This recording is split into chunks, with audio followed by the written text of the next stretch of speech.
Olá pessoal, sejam bem-vindos à Rede Saberes. Meu nome é Antônio Carlos, sou professor de Educação Física, vou trabalhar com o assunto quadra dividida, voleibol do 6º ano. Bom, esporte de rede, certo? Quando a gente pensa em esporte de rede, o pessoal já pensa em futebol, né? Porque a gente vê as redes nos gols. Não.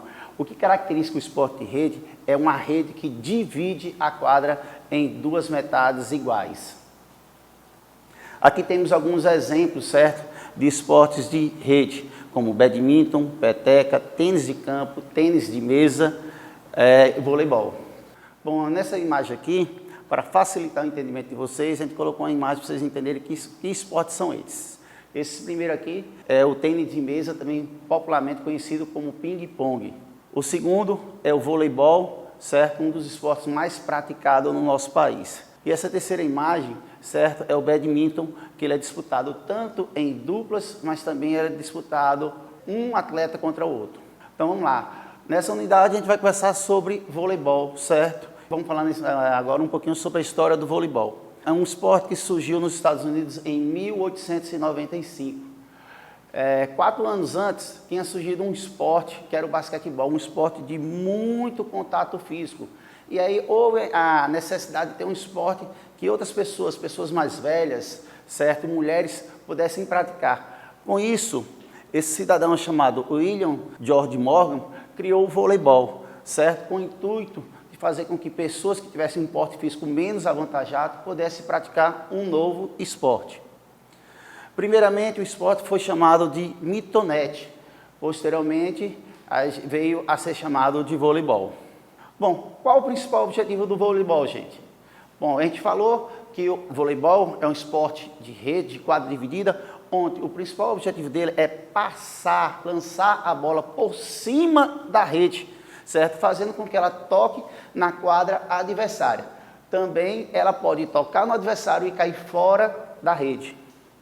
Bom, vamos falar um pouquinho sobre as dimensões da quadra de voleibol, certo? Nessa imagem a gente vê que ela tem 9 metros de largura por 18 de comprimento no total. Ou seja, cada metade da quadra ela é um quadrado de 9 por 9. Temos essa linha de 3 metros, certo? Ela é onde separa os jogadores que são mais ofensivos dos jogadores que são mais defensivos. Claro, não quer dizer que os jogadores que estejam atrás dessa linha, no caso dos 3 metros, possam atacar, certo? Também nessa imagem nós temos as antenas, certo? Que elas ficam paralelo às linhas, certo? Laterais da quadra de vôlei. E também temos a informação sobre a altura da rede. Lembrando que, inicialmente, quando o vôlei foi criado, ele tinha a rede, a altura dela era de 1,98 m, certo? Só para vocês terem noção, é só vocês chegarem próximo a porta da casa de vocês, que geralmente as portas têm 2 metros de altura, então era um pouquinho mais baixo. Hoje, as novas medidas são 2,24 m para as mulheres e 2,43 m para os homens, certo? Outra situação interessante é que essa linha dos 3 metros, ela sai um pouquinho da quadra. Por que isso, gente? Porque esses jogadores que ficam atrás dessa linha, no caso, jogadores mais de defesa, eles podem atacar. Porém, se eles pisarem essa linha, é dado ponto para a equipe adversária. Lembrando que no vôlei são 6 jogadores que jogam, certo? E 3 ficam na linha dos 3 metros e 3 atrás dessa linha. Bom, eu comecei a falar um pouquinho sobre as regras quando eu comentei a quantidade de atletas que podem jogar, que estão em jogo, certo? Lembrando que uma partida é constituída, certo, de 5 sets. O que são sets? São pontuações que se dão durante a partida. Ou seja, cada equipe que ganhar 3 sets, certo, vence essa partida. Consequentemente, pode ser de 3-0, 3-1 ou 3-2. Uma equipe vence o set quando fizer 25 pontos ou 2 pontos de diferença. O que eu quero dizer com isso? Se tiver 24-24, ele tem que fazer mais 2 pontos para vencer, ou seja, ficar 26-24. Não existe tempo pré-determinado para cada set, certo? O que quer dizer com isso? É a quantidade de pontos que vai fazer com que uma equipe vença ou não o set. Houve partidas que passaram de 30 pontos, ficaram 32 a 30. Por isso que não podemos determinar esse tempo. Se chegar a empatar em 2 sets a 2, a partida é decidida num quinto set com 15 pontos. Lembrando que segue, certo, a mesma regra dos 2 pontos de diferença. Bom, vamos falar um pouquinho dos fundamentos básicos, certo, do voleibol, certo? Esses fundamentos, como a gente falou, são fundamentos básicos, não quer dizer que não existem outros. Eu procurei colocar em ordem, certo, que acontecem durante a partida. Bom, vamos falar um pouquinho sobre o saque. Nós temos vários tipos de saque. Inicialmente, o saque mais simples, que é trabalhado com iniciantes, que acontece muito no mini vôlei, que vamos falar um pouquinho mais adiante, é um saque por baixo, um saque mais simples de ser executado, onde o que vai determinar a qualidade desse saque é justamente a força que vai ser impulsionado na bola. Temos o saque também em suspensão, é um saque que a gente salta para fazer esse salto, certo? Ou seja, a gente está em suspensão, com os 2 pés fora do solo. O saque flutuante é uma ramificação, é uma variação do saque em suspensão. Por quê? Porque esse saque em suspensão, geralmente, ele é feito com muita força. Nessa imagem de baixo, vocês vejam que tem uma linha, a linha de fundo da quadra que a gente comentou, certo? Inicialmente, onde, se o atleta efetivar o saque, pisar na linha, é dado ponto para a equipe adversária. Recepção. Recepção é a primeira ação da equipe adversária, ou seja, quando uma equipe saca, o primeiro movimento feito pela outra equipe é a recepção, que a gente vê nessa imagem, através de uma manchete também pode ser feito um toque. Bom, o objetivo da recepção é fazer com que a bola chegue com melhor qualidade, certo, ao levantador, consequentemente dando mais velocidade à ação do jogo para facilitar na ação do ataque, que a gente vai falar um pouquinho mais adiante. Levantamento consiste essencialmente em preparar as ações do ataque. Só para vocês entenderem um pouquinho, nos anos de 1900, geralmente o nosso levantador, Maurício, ele tinha 1,84 m, da altura do professor. Eu tenho 1,83 m, bem próximo. Hoje, os levantadores, em média, têm 1,90 m, 1,95 m. Tem seleções com levantadores já com 2 metros de altura. Antes, essa função ela era um pouquinho mais lenta. Hoje, os levantadores eles procuram, certo, fazer com que a bola chegue o mais rápido possível aos atacantes para facilitar, certo, essa ação e, consequentemente, fazer o ponto. Ataque, certo? Ataque geralmente é o terceiro toque na bola. Cada equipe tem direito, no máximo, de dar 3 toques na bola. Lembrando que um jogador não pode tocar 2 vezes seguidas na bola. Bom, o objetivo do ataque, certo, desse fundamento é fazer com que a bola aterrisse, a bola toque na quadra adversária ou toque no adversário e essa bola caia em um local fora da quadra, certo?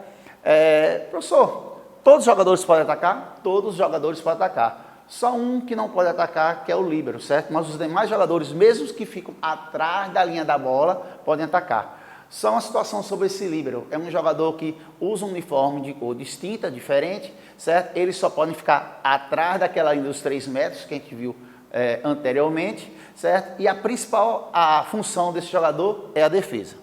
Mas vamos voltar para o ataque, né? Estamos falando de ataque, vamos deixar um pouquinho de defesa de lado. Então, quando um ataque, a bola chega com velocidade, certo, nas mãos do atacante, fica mais fácil ele transpor, certo, o outro fundamento que a gente vai trabalhar agora, que é o bloqueio, certo? O bloqueio é a primeira ação defensiva da equipe adversária, certo? Professor, por que primeira ação defensiva? Porque se essa bola chegar a passar pelo bloqueio, os demais jogadores que estão do seu time podem tentar recuperar essa bola, certo? Então, o bloqueio é uma ação técnico-tático, defensiva e ao mesmo tempo ofensiva. Por que isso? Defensivo e ofensivo ao mesmo tempo. Bom, gente, vai depender muito do posicionamento das mãos em relação a essa ação de interromper o ataque da equipe adversária. Se a gente procura colocar as mãos invadindo a quadra adversária, esse é um bloqueio ofensivo, onde a principal função é fazer com que a bola caia o mais rápido possível na quadra adversária. Já o bloqueio defensivo, que as palmas das mãos estão voltadas para trás, os cotovelos estão para frente, a ação é fazer com que a bola suba e continue em jogo para que se desenrole a jogada e essa equipe que tentou fazer o bloco, que fez o bloqueio, procure fazer o ponto, certo? Nessa imagem a gente vê duas atletas bloqueando, certo? Lembrando que eu comentei inicialmente que são 3 jogadores que ficam nessa linha dos 3 metros. Consequentemente, esses 3 jogadores podem bloquear. Nessa imagem nós temos 2 atletas, mas esse bloqueio também pode ser simples, com uma pessoa, duplo, como está aí, e 3 pessoas, como a gente comentou na estante. Então vamos falar agora um pouquinho, finalizamos a parte de fundamentos, vamos falar um pouquinho de adaptação do vôlei, certo? Como qualquer outro esporte, a gente tem que passar por algumas adaptações. E essas adaptações acontecem quando a gente faz com que as regras, certo? Tudo que envolve aquele esporte vôlei seja mais minimizado, né? A gente adapte essas regras para facilitar a aprendizagem dessas crianças, desse público. O minivôlei é uma metodologia de aprendizagem do vôlei simples e adaptada às necessidades e ao estágio de maturação da criança. Geralmente, ela acontece com crianças entre 8 a 13 anos de idade. O minivôlei pode ser trabalhado 1 contra 1, 2 contra 2, quando a gente vê que a criança está entendendo mais, desenrolando mais a respeito dessas adaptações, a gente vai aumentando a quantidade de jogadores, certo? Pode ser feito regras, certo? No vôlei, se a bola toca no solo, já é ponto da equipe. No minivôlei, pode-se adaptar algumas regras para que o jogo continue acontecendo e aquela criança e aquele atleta consiga, né, melhorar esses fundamentos, certo? E aqui tem uma imagem, certo, de esporte que surgiram a partir do voleibol. Nós temos essa primeira imagem que é o biribol, que é um voleibol praticado em piscina. São 4 jogadores, 4 contra 4. A piscina tem uma profundidade de 1,30 m para facilitar nas ações dos atletas. Também temos o vôlei sentado, né? Então é bem interessante a gente ver que existem possibilidades, né, de incluir pessoas, certo, na prática desse esporte. É só fazer uma adaptação. Se colocar todo mundo sentado, você vai ver que vai todo mundo estar no mesmo nível, ok? Mais na frente temos o vôlei de praia, certo? Ou vôlei de areia, certo? Que pode ser desenvolvido tanto no litoral como nos centros urbanos. Hoje tem muitas etapas do circuito mundial que o pessoal transporta a areia para algum local específico para que aconteçam essa competição. O vôlei de praia é disputado por duplas, também tem quartetos, certo, que acabam participando dessa modalidade. Bom, nessas últimas Olimpíadas o Brasil ficou em 4º lugar no masculino, no vôlei, certo? E no feminino a gente ficou em 2º lugar, certo? Obrigado a todos por esse momento que passei com vocês. Espero que vocês tenham adquirido um conhecimento através dessa nossa aula e até a próxima.